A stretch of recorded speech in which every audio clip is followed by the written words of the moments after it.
Shalom jemaat Tuhan, puji Tuhan, selamat pagi. Doa saya kita terus bertumbuh menjadi manusia Allah, menjadi pria dan wanitanya Allah. Saya percaya bahwa kebingungan yang selama ini mungkin menjadi orang Kristen, kita menghadapi banyak dilema dan seringkali kita muncul keraguan. Karena kita tidak memiliki visi atau target atau tujuan yang jelas sebagai orang percaya. Dan kita sudah belajar bahwa kita sedang fokus membangun bahwa manusia rohani adalah fokus Tuhan untuk hidup kita. Jadi hanya mungkin istilah atau bahasanya yang berbeda. Contoh, bahwa puncak panggilan Tuhan, saya katakan bahwa puncak panggilan Tuhan dalam hidup kita adalah bukan menjadi rasul, nabi, penginjil, gembala, guru. Karena guru, penginjil, gembala, rasul semua puncaknya adalah ketika mereka menjadi seperti Kristus, menjadi manusia Allah. Kalau dia rasul tapi dia tetap manusia, hanya manusia pelayanan, manusia daging, maka pelayanan kerasulannya nggak ada artinya. Pelayanan kenabiannya hebat, tapi kalau dia didasari oleh dia bukan manusia rohani, maka juga pelayanan kenabiannya juga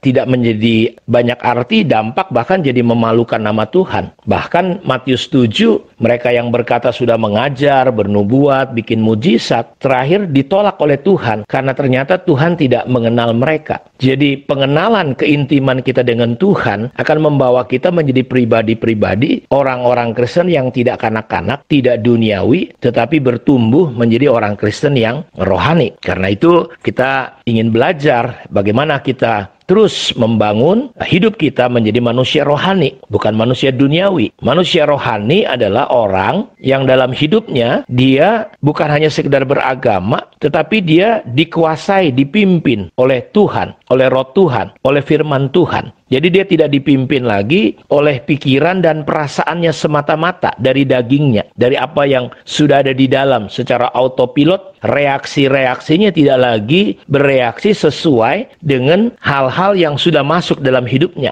Tidak lagi dipimpin oleh pikiran dan perasaannya yang sia-sia. Nah, karena itu kita tidak ada pilihan lain untuk membangun yang namanya hidup di dalam roh. Dalam Roma pasal 5 ayat hafalan kita, sebab mereka yang hidup menurut daging atau sarx memikirkan proneo, hal-hal yang dari daging. Mereka yang hidup menurut roh memikirkan hal-hal yang dari roh. Dalam ayat 6-nya, karena keinginan daging adalah maut, tetapi keinginan roh adalah hidup dan damai sejahtera. Jadi pikiran daging adalah pikiran yang sudah terbentuk, yang lahir dari semua pengalaman hidup kita, tapi itu sia-sia. Menuju apa? Menuju pada kematian, menuju kepada malapetaka. Tapi pikiran yang datang dari roh itu adalah kebenaran, dan dia menghasilkan kehidupan dan damai sejahtera. Itu sebabnya kenapa kita butuh kelompok kecil, kita butuh pemuritan. Nah, hal-hal ini ketika, contoh saya lihat kemarin ketika kita masuk dalam komunitas, gereja rumah, kelompok kecil, ada kisah-kisah yang terjadi. Misalnya kemarin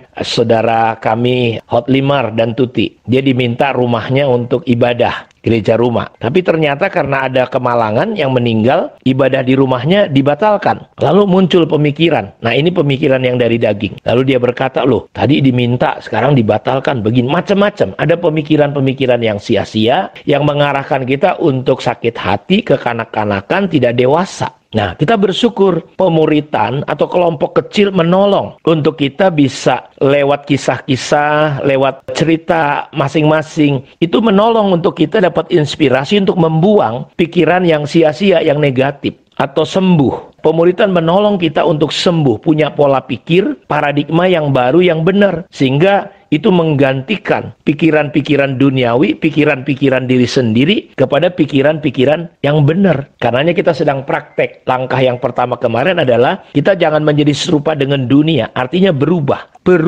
oleh pembaharuan budimu, transform. Kita mengalami perubahan seperti kayak masuk ke dalam proses kepompong, jadi akal budi, sehingga apa? Kita bisa membedakan mana yang menjadi kehendak Allah, yang baik, berkenan, dan yang sempurna. Jadi kita lihat Bapak Ibu bahwa pikiran yang sia-sia melahirkan perasaan, pola, akhirnya tindakan-tindakan kita, perkataan-perkataan kita menjadi sia-sia semuanya. Ketika kita mau hidup menjadi manusia rohani, ini ini yang terus kita sedang pelajari, bagaimana kita perlu terus-menerus mengisi pemikiran-pemikiran kita dengan benar. Jadi pikiran-pikiran daging udah jelas, iri hati, dengki, kemarahan, segala macam. Nah ini kita lihat berkelompok lah, ya aku berhasil lah, aku hebat lah. Tapi pikiran roh, kita belajar bersyukur, sifat kita membangun, tidak berselisih, tidak ada perpecahan, kita melihat kesatuan sesuatu yang perlu dibangun, kita belajar taat, kita belajar menundukkan diri, kita belajar semua hal-hal yang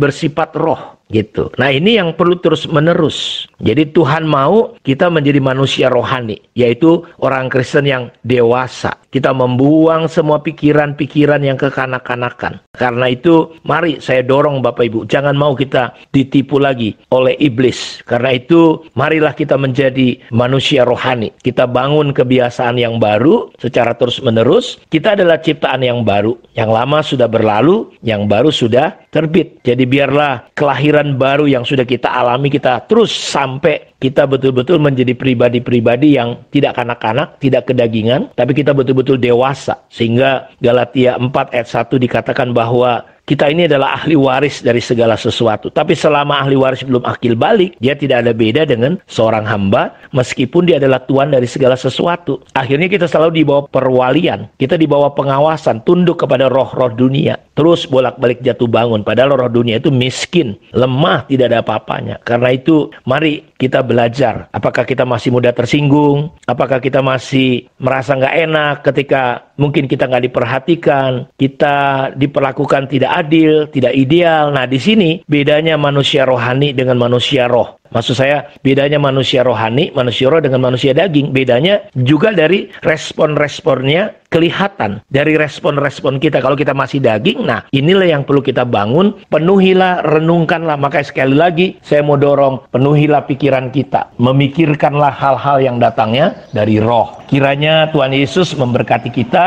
Mari kita berdoa kepada Tuhan, biarlah Tuhan memberikan roh hikmat dan wahyu kepada kita, sehingga roh pengenalan akan Allah turun, sehingga kita bisa mengenal Allah dengan benar. Tuhan terima kasih, biarlah kemerdekaan yang sejati karena kebenaran-Mu. Kami tahu kebenaran, kebenaran itu memerdekakan kami. Kami bersyukur, dalam nama Yesus kami berdoa. Amin. Puji Tuhan. Shalom. Tuhan berkati kita.